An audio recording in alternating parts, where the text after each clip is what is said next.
Hi and have a good day. Today I want to share an experiment which is the effect of heat treatment on the microstructure of steel.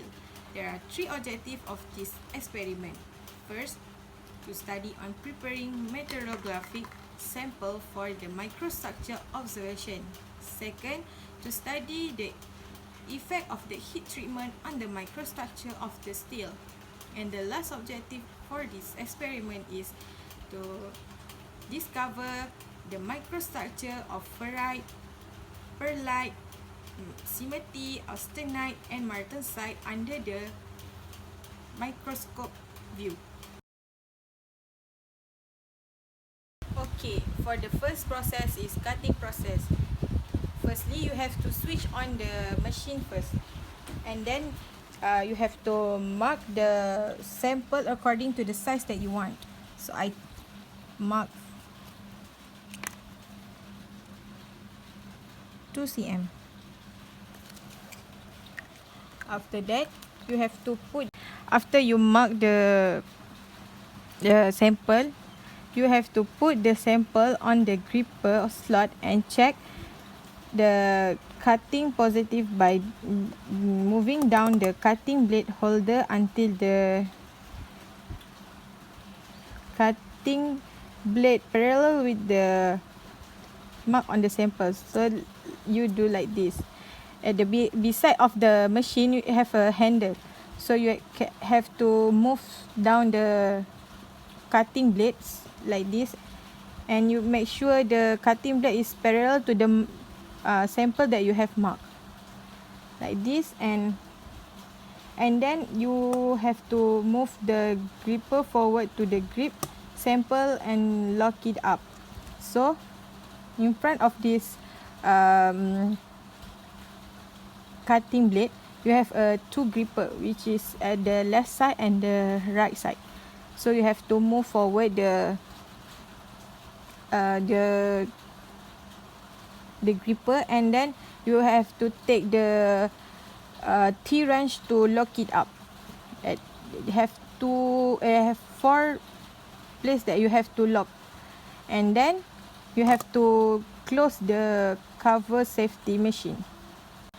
When you want to make the cutting process, you have to make sure the safety locking on the left side of the machine is functioning, and you start cutting the sample until it finish.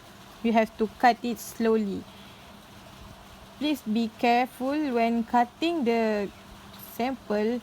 Rough cutting can damage the blade, so you have to cut it slowly until it finish.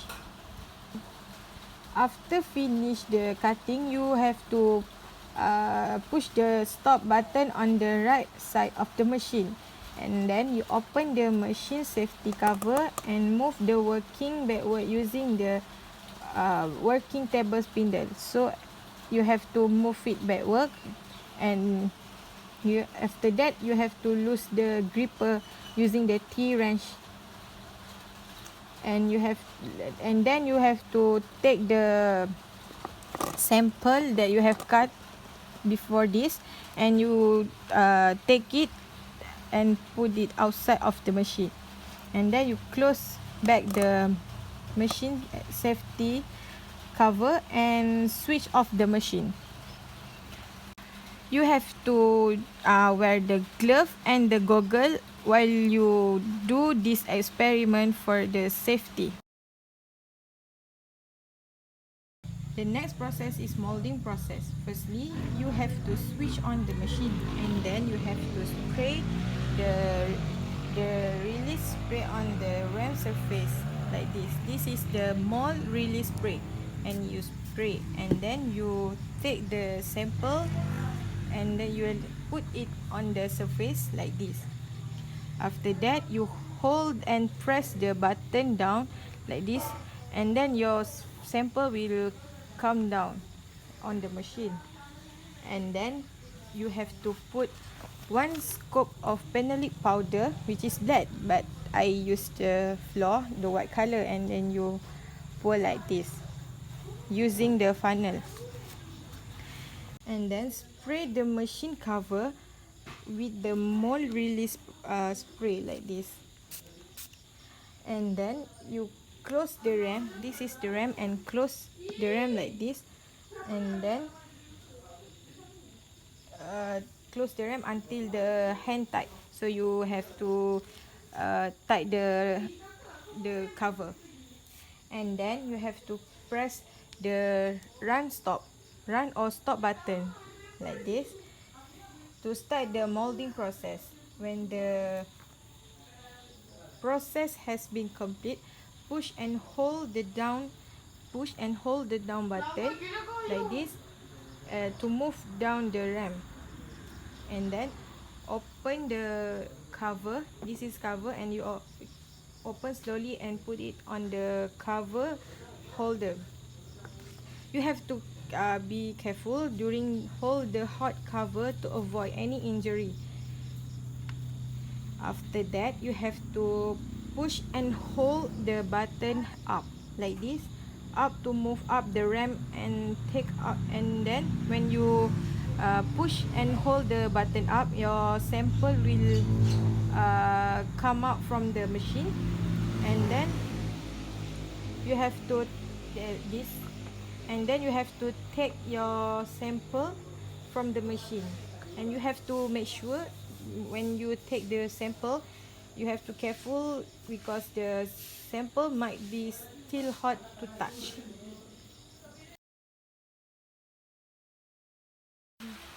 Okay, the third process of this experiment is grinding process. Firstly, you have to turn on the water valve and wet the surface of the sandpaper equally. So the water valve, and you like this, and you make sure the sandpaper is wet. And then before the start grinding process, see the sectional of the sample first, and make sure that section is perpendicular with the position of grinding process. And then grid the sample one direction in the time with the water flow like this. And you have to make sure that you start grind with the first sandpaper, which is 240 grit, and then move with the 360 grit of sandpaper. And the water also have to keep moving like. And then you go to the third sandpaper, and the fourth sandpaper, and the last of the sandpaper.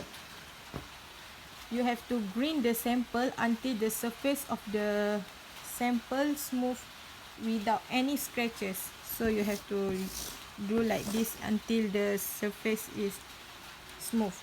And after that, you have to turn off the water valve after finished grinding process.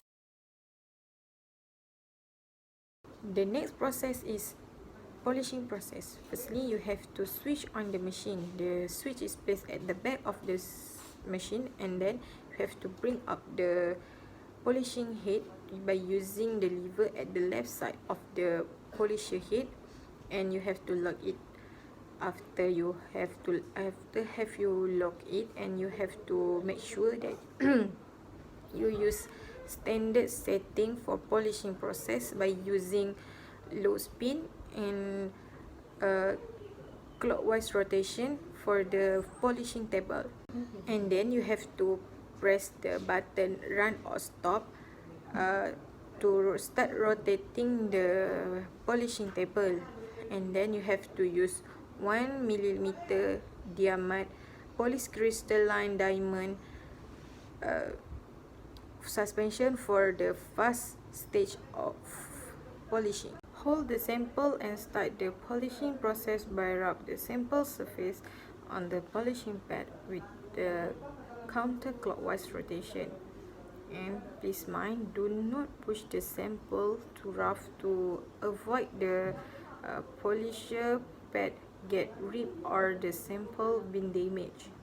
After done polishing the sample, rinse the sample with water and continue polish the sample using the 3 mm and 6 mm diamond polished crystalline diamond dilution.